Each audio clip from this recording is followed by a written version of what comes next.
Some of you may be wondering that why taxation as a subject, as a plenary session at TIE. So I asked Kanchan Kumar, what are the intent behind this particular session? So he said, behind successful man, there is a woman. But behind every successful entrepreneur, there is a woman and there are tax authorities. The compliance to Indian taxation is such a serious issue that you, even at an early stage, you have to be very careful in planning and complying with the taxes of the country. And if you don't, it is like a hidden bomb. And to share their insight and what we do and how we manage this, we have India's two best tax experts with us.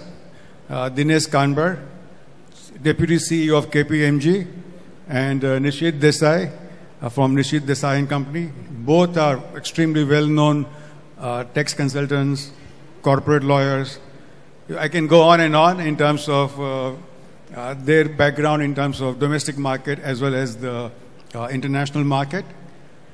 Just to sensitize you with the subject, a friend of mine, he has grown out of early stage. He has 400 people in his company.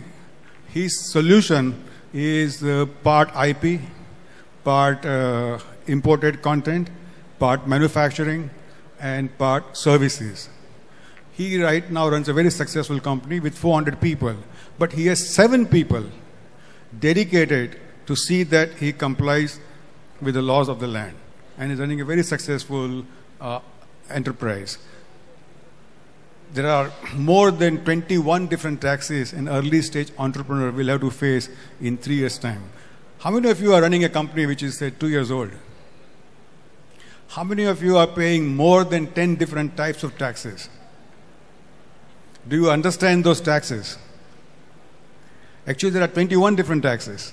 So anyway, so let's we'll start from Dinesh, and he will share his view. The way we have structured the panel is Dinesh will speak for 10 to 12 minutes, Nishit will speak for 10 to 12 minutes, and like compared to other sessions, we will have lots of time for Q&A.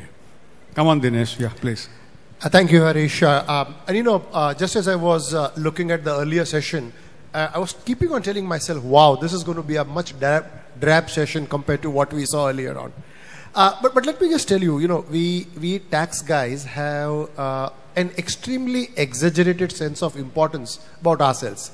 So therefore, what tends to happen is you talk to a tax guy, and because he wants to feel important all the time, he's going to talk to you about sections, he's going to talk to you about subsections, he's going to talk to you about provisions. And one of the worst things which a tax advisor can do is to give you a very categorical advice, because it doesn't exist anywhere in the world. So the best thing categorical he can tell you is a categorical maybe. Beyond that, he can't tell you anything else at all. And if you just look at tax from a macro angle, before I come to entrepreneurs and what does it mean to them, India has been at the forefront of probably the most negative tax news for the last 1.5 years. In fact, my friend Nishit was speaking at an international conference and was candid about what was happening on Indian taxes. And his candidness only led to a situation where the chairperson of Central Board of Direct Taxes, instead of appreciating and finding solutions, actually walked out of a conference. So we have what we call as a very adversarial tax regime.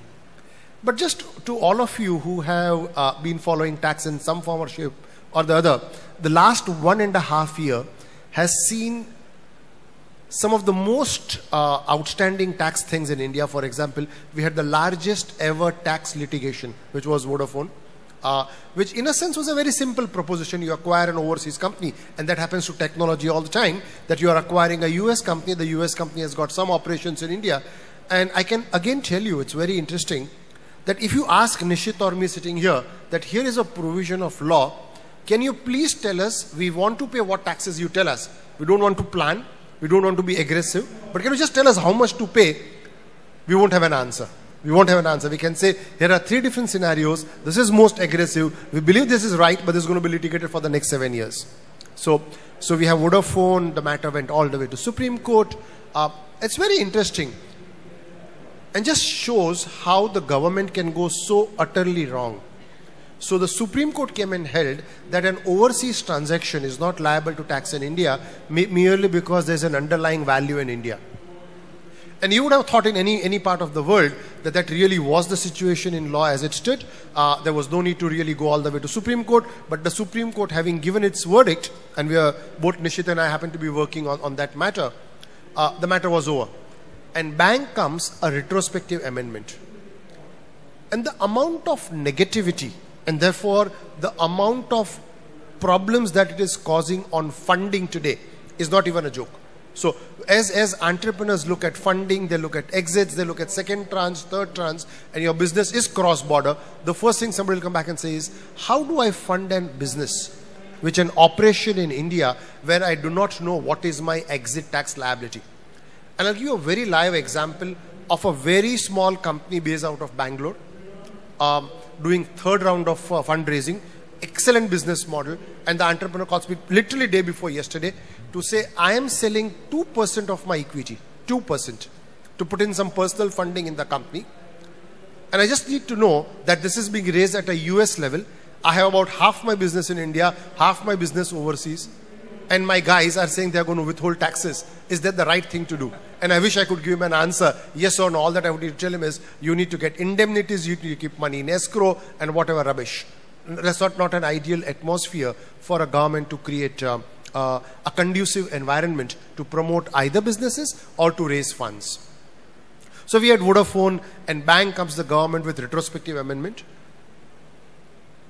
And through the months that followed, so this happened somewhere in March, and through the months that followed, there was a debate and negativity around the world to say, does India really believe in law if it comes up with a retrospective amendment? Meaning it takes you years to go to Supreme Court, you succeed thereafter, and then comes a retrospective amendment, then why do you litigate in the first place? Doesn't make sense, does not show a respect for rule of law.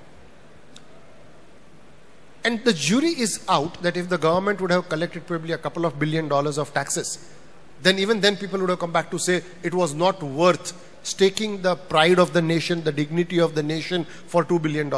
Here the government is getting nothing because till today the government has not been able to implement the retrospective amendment. It is trying to arm twist Vodafone into making some sort of a payment. So you have a tax regime which I said is very, very adversarial. And to compound that, you have a series of issues which particularly concern technology and particularly concern startups. So you have India taking a position, for example, on taxation of software. Globally, if you buy an off-the-shelf software, everybody will tell you it's akin to a product. And merely because you are licensed to use it does not convert that product into a payment for a royalty. India is one of the very, very few countries in the world has actually taken a view which is very contrary to say, if you make payment for a software, then it is royalty, you need to withhold taxes. So suddenly you now have an issue that if you are making a payment to a US company, for example, how do you deal with it? Do you withhold taxes, not withhold taxes? And the funny part, which concerns again most new entrepreneurs, is that if you happen to be making payment to a US corporate, that company will come back and say, I don't want withholding complications. I don't have a tax deduction account number in India because I don't want to comply with your goddamn tax laws. Then the withholding rate goes from 10% to 20% straight away. And everybody will come back and say, I have no mechanism of getting a credit back in USA. You gross up and pay me. I couldn't care less. Suddenly your cost of business starts going up. And then to compound it, the government comes back and says that according to us, payment for software is royalty. Maybe the world doesn't like our position, but this is what we are. We are God's gift to mankind. People will want to come to India because of our middle class, and they will not do business anywhere. Therefore, sort of they are either sitting arrogant or they are sitting smug, whichever way you want to call it. And you amend that law all the way retrospective from 1971. What the heck? If there was a definition issue, how could you go all the way back to so many years? So again, you have a round of litigation coming in. And then you had what is famously called as general anti-avoidance regulations, and everybody started to shiver when they heard of it, because that now gives sort of an unbridled right to a tax officer to determine whether your transaction is an abuse of law or not, with no objective criteria. So a lot of negativity out there. And it's very, very interesting that when Mr. Mukherjee moved out of being a finance minister and went on to become the president, the Prime Minister held portfolio of finance for precisely 2 weeks. And in these 2 weeks, he gave one press statement. And what would you expect a Prime Minister to talk when he's giving a statement as a finance minister? He would talk about how he's going to liberalize, get more monies inside, stability, inflation, 20 things. And you know what he spoke? He says our tax regime is all crap. I'm going to set it right. It's amazing. That's the only thing he said. It was there on the first page of Economic Times that Prime Minister goes to North Block and is wanting to put together a tax regime which is not non-adversarial. And what he did was quite positive, which is one of the very few positive things which has happened over the last 6 months.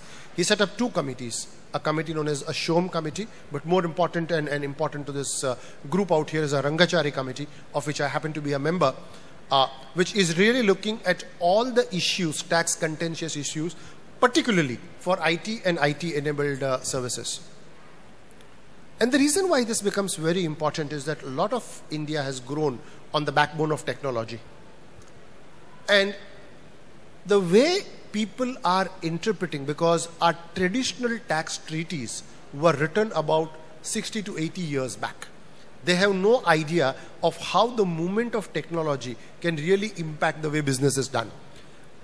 So for example, and let's go to a very important subject which many of you would be interested in, which is cloud computing. And all that you know within the various facets of cloud computing is that you are sharing equipment. You don't own the equipment. You are storing your data on an equipment which is located elsewhere. Everybody will tell you that that's a provision of a service. So if you ask everybody here who's not a technical guy, and I hope that not too many tax technical guys out here, if you ask him what are you doing when you actually get access to an Oracle server or whatever else, they'll come back and say, we are getting a service to store our data somewhere else where we don't need to make investment into equipment.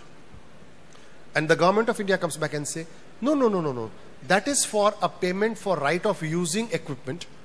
Although the global norm is that you can use equipment only when you own it, not when somebody allows you a facility, because you don't own anything physically. So again, multiple issues, India stand being inconsistent with that of the world.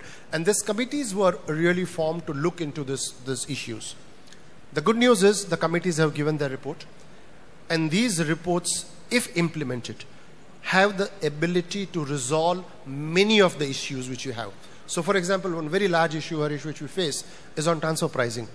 So you look at India being the outsourcing model of the world, and you would think that the government will do everything to promote it. It's exactly the opposite. So you go back and say, IBM as an illustration has 120,000 people employed in their back office in India, and the government litigates with them on transfer pricing to say, you should charge on a cost plus, not 10 or 12%, but you should charge 25, 30, and I have seen as ridiculous as 60% markups. Which business gets a cost plus 60% markup when you assume zero risk? So again, many of issues, these have been addressed by the Rangachari committee, by the SHOM committee, and hopefully if these are implemented, will provide a nice framework. But to the new entrepreneurs, if I may leave off with a statement to say that I do not know, as in the case which you mentioned, Harish, that somebody has got 7 people, etc., etc. But really, when you make your payments, are you cognizant of the fact that the government itself is today unclear of a number of things? So for example, for payment of software, you will find a goods tax and a service tax. And you could actually go to the government and say, guys, you are willing to pay tax, decide, is this goods or is this services? You won't get an answer. And a view which is taken in direct taxes, which is diametrically opposite to that in indirect taxes. There are solutions, there are ways to approach it, but if you do not approach it, and I have actually seen, and I'm not exaggerating, people losing precious rounds of monies locked up in litigation only because they did not take advice early. Because you were a startup, your emphasis was on growth, and you never really step back to reflect and say, am I really being compliant? Am I being that little bit extra conservative? The litigation is not worth it. Dinesh, on behalf of all the entrepreneurs, I have a suggestion or recommendation to you. That an early stage company has large number of different kinds of taxes being put on the company. and they're not really meant for the entrepreneurs. They're meant for the large companies, but there is no provision by which the small companies can be identified. Just to give an example of similar solution which we found in the software industry, this goes back about 25 years, where we had more than 300 procedures and processes sort of strangulating the growth of software industry, because the rules of the factory were being applied to intellectual property or intangible software. It took us 3-4 years, but then suddenly a solution was found and STPI scheme was created, the software technology part, which was protected from the city laws, state laws, central laws, and as a result, this industry could flourish. Similarly, if we can find a solution, okay, how early stage entrepreneurship or entrepreneur companies can be protected for, let's say, 3 years or 5 years from any taxation. And I can guarantee you, and we have done some math on it, that if the entrepreneur is not worried about the taxation, he will do so well in business that the tax that he would pay in the 5th year will be more than what he would have paid for the first 4 years together. So government is not going to be a loser. I totally agree with you. Unfortunately, Harish, the law is a uniform law, does not distinguish between startups, etc. There are a few sections, interestingly, within Income Tax Act, which actually go on to provide that if your turnover is below a particular amount and you are in specified industries, then you go on a normative tax, which is a presumptive tax, and you don't have to really comply with everything at all. But what I do think can happen, before I just come to that STPI thing, because that's a bugbear today. So what can certainly happen is for the government to come back and say that if you are a startup and if your turnover is less than X or Y or Z, whatever that number, then a particular percentage of tax, if volunteered for taxation, is all that we are looking at and nothing else. And that subsumes all the compliances, everything. So for example, we have in transfer pricing something new which has come up, which is what we call as safe harbor.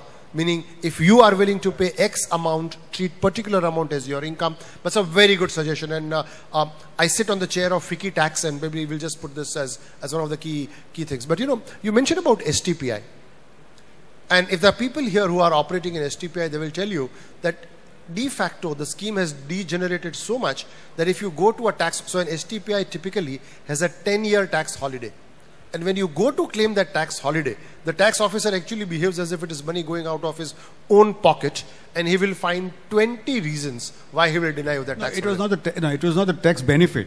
The more importance was getting away from the city laws where you couldn't, because of the pollution control, various things, you couldn't even start a company. But this would take months. Harish, is a great suggestion. This is the time when the budget is coming up. Yeah. Hopefully this is going to be a very populist budget with number of things coming out. From FICCI side, I can commit to you that we'll take this up as one of those issues. Nishit, your turn. No, I think Dinesh said a lot of things. In Boston conference, I was just trying to explain this by one single slide. And that slide said, the snake and ladder game, you know. So I said the entrepreneur is trying to walk up the ladder, and then you got all the snakes, retrospective amendment, corruption, extraterritorial legislation, you know, all those kind of things. So I said, one picture is worth thousands or thousands of words. So all that he said, because many a times I feel people cannot understand. So I said, show me I showed simply that picture. And the chairman of Central Board of Directors, she took an offense for that. She walked out of it. I think we lost complete sense of humor and tolerance. So of course, I'm not worried because I'm a lawyer, so I'm used to protect my clients, and I don't worry about what other side thinks about it, because my job is to protect my clients, and I think at least the honest clients. Of course, when I'm talking of honesty, I was hearing the previous panel. We should have the celebration for failures. But main difference I find in the US and over here is that in the US, while to fail is not a crime, to fail dishonestly is crime. And that is what would be equally true in India as well. So we should celebrate those people who failed dishonestly. Okay, number one. And number two, in fact, I have invested in a number of startups just out of gut feel. I had very recently a good example where the entrepreneur failed. I lost close to $100,000, right? But it was such a pleasure to lose that money simply because this entrepreneur constantly kept me abreast every month as to what was happening. You know, if it comes a one day fine surprise, is a problem. Okay, I think these are some of the things we really need to learn, how to communicate with your investors, how to, you know, deal with your investors and so on and so forth. But of course, coming back to this whole game of tax and law and stuff like that, most of my work is in the US.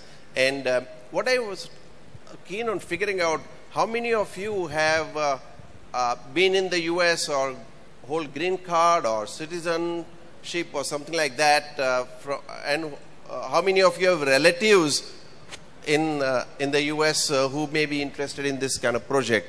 I believe many of them, of course.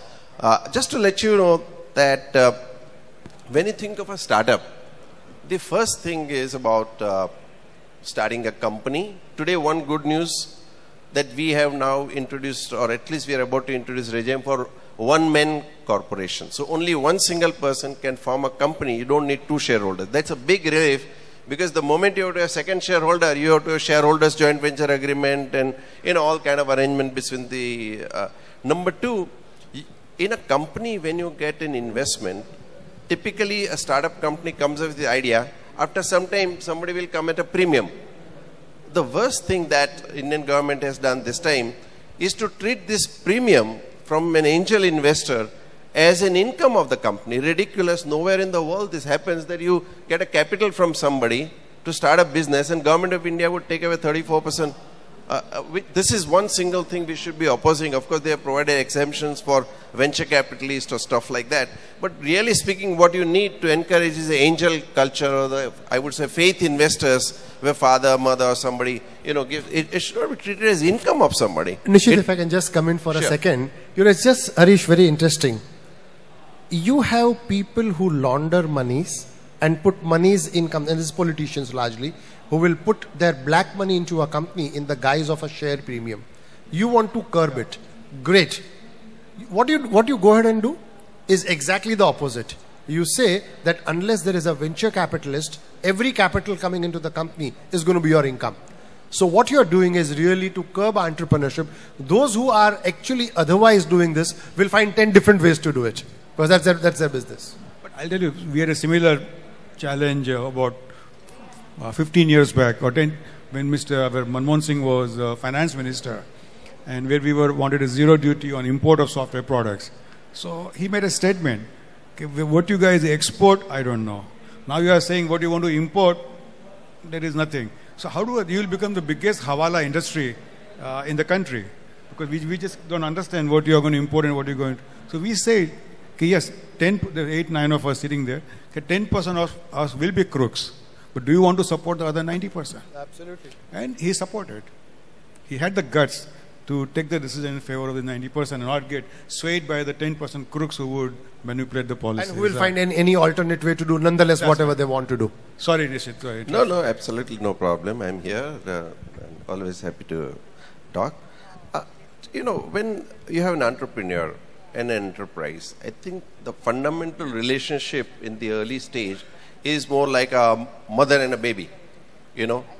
So, you know, one of the problem for this particular situation is that how much you should think about law and tax and stuff like that, because there are lawyers and consultants and people like that, and some of them are very expensive, particularly gray-haired lawyers are more expensive than the other ones.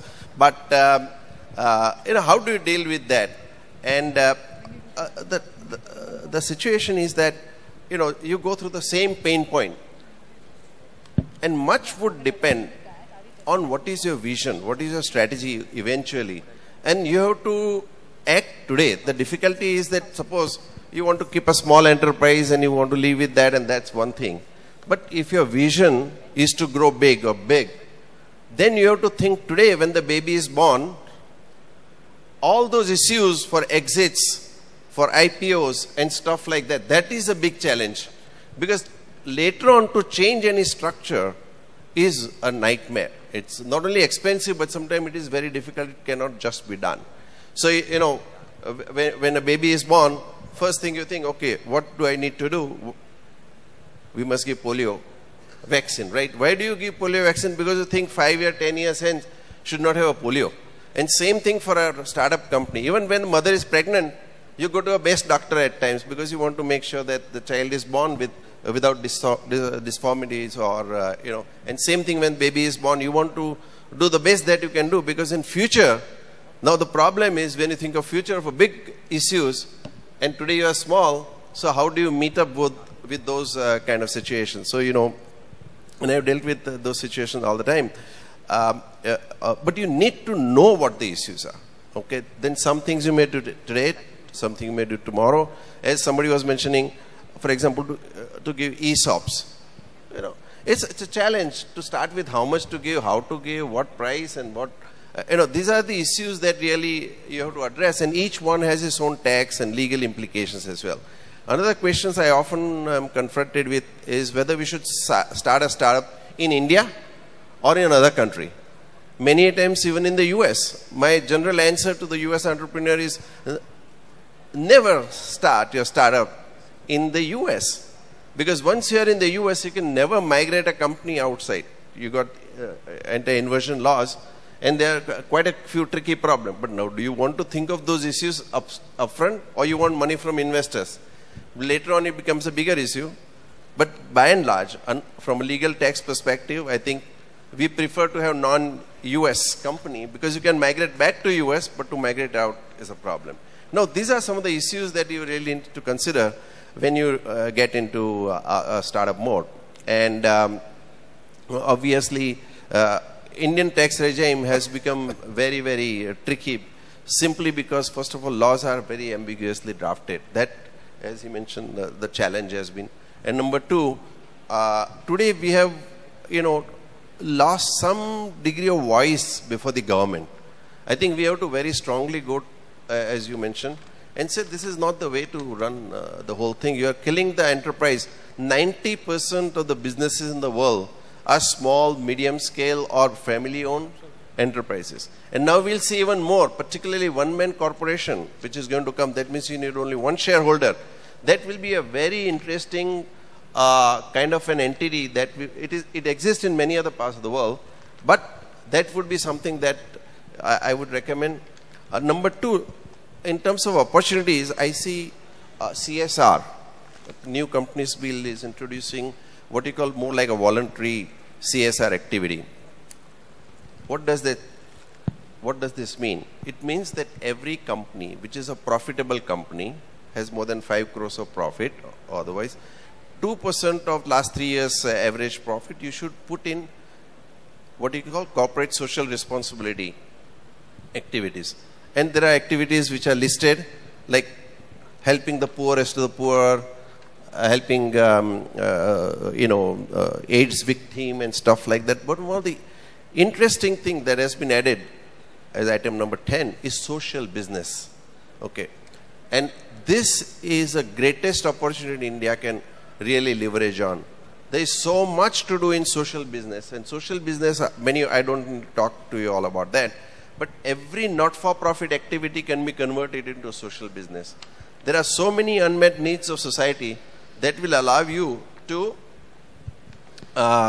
create new business models. In India, at least what we understand is that you won't have so many technology models or original inventions coming out, but at least social business models. And that creates a lot of opportunity. Now, one of the questions would also arise, if you invest in a social business or if you do this CSR activity, whether it will be tax deductible or not. My view is that at least in the other activities, if you make, contribute, it is required. So it should be regarded as more like business deduction. So you have an opportunity to tap big corporations who will be mandatorily, I would not say mandatorily, but voluntarily required to contribute 2%. You got funding available right now, okay, or at least in the coming ages. So we have new opportunities coming. If we really harness those opportunities, we have a great game to go forward. Indian tax rates are extremely attractive. The environment is very messy. If you see in India, highest tax rate is on about 30% on individuals and 33% or 34% on corporation, right? If you go to the US, it is 35 to 39%, but on individuals, there could be as high as 55-60% tax, maybe. In the US, you got 35% basic rate, Some states like New York State would have another income tax because it's federal setup. And then even income tax at the city level isn't. Like Mumbai city itself will have its own taxation. That's one big issue in the US. Plus you add FICA, FUTA, SUTA, means all the social security and other kind of stuff. You know, it's quite a nightmare. I have been going to the US for the last 30, 40 years, 8, 9 times a year, but I would never take up a green card. I'll never take up, don't make that mistake. Go for H1B or at the most L1. Just a side note, because it has a lot of tax implications. Other thing is that estate tax in the US is so high, it could be almost 50-55%, including the thing. Now, many a times people go there and suddenly put themselves into a vulnerable position. And lastly, that it is one thing to take up green card or citizenship or residency and stuff like that. But now, if out of 15 years you've been resident of the US for 8 years, and if you give up the citizenship or green card or what you call tax residency, then you would be deemed to have disposed of all your assets and you pay capital gains even if you have not got any cash. So even giving up, gale mein lag gaya na, it's very problematic. So before you get into that, you have to realize that even without having money, US could tax you. So, you know, here it's not there, fortunately. So I'm sorry, I've gone too long, but I went on. So government is a sweat equity partner, what you're saying is. Oh, yeah. Yes. Even if you don't sweat. I think we're running short of time now. So Sure. We'll take some questions. Yeah, please. Yeah. Yes. Gentleman in the blue. Yeah. We'll just get the mic to you. Please just hold on. Anybody? Yeah, one more on the back there. Yeah. Here. So who is starting first? Nishit bhai, this is on Himanshu. your article and a event on Delaware being the tax capital of US and the Delaware is tax capital of the world. Will you don't want US citizens to be incorporating companies in US, but will you advise Indian companies to incorporate in Delaware? Well, I would, it is like this. First of all, as a rule, there are always exceptions then, okay? Yeah. But generally I will start on a proposition that I would avoid to set up head office in the US as far as possible, particularly as a non-US person, okay? But if for other reasons I come to a conclusion I want to set up my company in the US, then generally Delaware will come into play. Delaware is not for tax reason, let me tell you that. Okay. In the US, as I said, there is federal tax, there is state level tax, there is city level tax, depending on the city. In the US, Delaware is used more for, it's a corporate law. It's the most modern corporate law. Number two, it's Court of Chancery, which understand the IP and other issues, is very strong and they understand the technicalities. So for IP reasons, it is a good court to get resolution on, you know. And therefore, you will see almost 950,000 companies have been registered in Delaware. At a state level, there is zero tax in Delaware because all the income is outside the Delaware. So, if I decide to set up a company in the US, then I would use Delaware generally. Okay. Number two, a small advice that you have a number of different types of entities like what you call general incorporated company, LLPs, LLCs and stuff like that. As a foreign investor, avoid investing through LLPs and LLCs. 8 out of 10 times your relative will tell you go for LLP because for domestic US investor, LLP or LLC regime is very attractive. But for foreign investor, it is not. I would not go into the details because already bail is off on that side. But I'll be happy to take some question. Yeah. Who has the mic? Okay, please. All blue shirts are raising hands. Nishit bhai, you talked about the estate duty in US, and there's already a talk about similar inheritance tax in India. Just wanted your view on that. Do you see that coming? And if at all, what should be the format, or should ultra rich be taxed on that? Just your view on that. Okay, about 8 years ago, I said that more likely than not, estate duty would be reintroduced at some point in time in future. I was part of VP Singh's committee in 1986, and when I pointed out At that point of time, we had estate duty in India, something like estate tax. The tax rate went as high as up to almost 80 to 85%. So your market value of your asset, 85% goes away in one generation, right? What happened at that point of time, because of those kind of draconian laws, we used to have almost 97.5% tax, income tax, in 70-71. And very quickly, so with all this regime put together, we had more black economy than the white. So the cost of collection of estate duty was higher than actual collection. So when I pointed out those statistics, they decided, ultimately government decided not to impose, and they removed estate duty altogether. Okay, that's the thing. If I could just supplement that very quickly, I'm actually working with the government preparing a white paper on inheritance tax. So it's very much on the cards as a revival. Whether it will happen this year or next year is a matter of time. But if I was a gambling man, I would say that in the next 2 years, you are going to see an inheritance tax come, and a lot of planning around to say, how do you save those inheritance tax? And one small thing, that this inheritance tax, will come back some point in time or not. Whether it should come back or not is a... Yeah. So in the beginning, a very wonderful suggestion was made by you when you said that a new entrepreneurship should get a 3-year or a 5-year tax holiday. I think it can do more to boost entrepreneurship in our country than anything else. So I would request the esteemed panel here to please take it ahead with the government.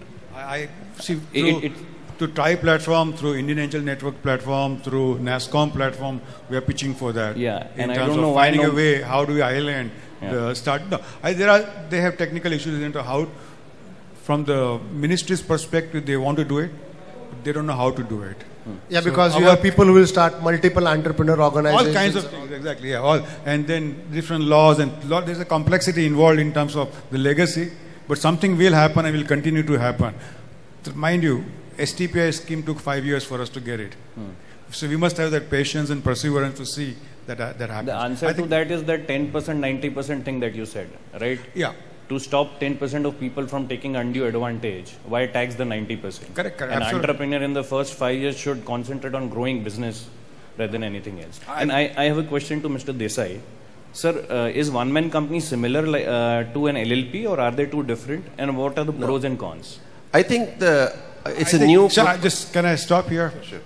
Both Nishit Desai and Dinesh will give you free consulting service for next half an hour. Okay. They are here. Okay. Please take up those issues with them. I think we are running short of time here. Thank you very much. I would just like to add here that the death and taxes are inevitable, but death comes only. And lawyers too. Thank you very much, Thank you. Harish Bhai, Dinesh, and Nishit Bhai. Dinesh, one of the questions that people are asking me, I just want to quickly ask is, in the Rangachari committee that you're part of, what is it deliberating? If you can just spend a minute on that. So the Rangachari committee has actually given recommendations on almost every single tax litigation that is going on in IT-enabled space, ranging from tax holiday to markups to reimbursement of expenses, quantification of expenses, all of that. And they are coming up with safe harbor rules. So if all of those got implemented actually, you would find about 90% plus of the litigation will just come to an end. Okay. Thank you. So we should hope that Dinesh really will represent the interest of our industry and IT industry, and really will go a long way for us. Thank you very much.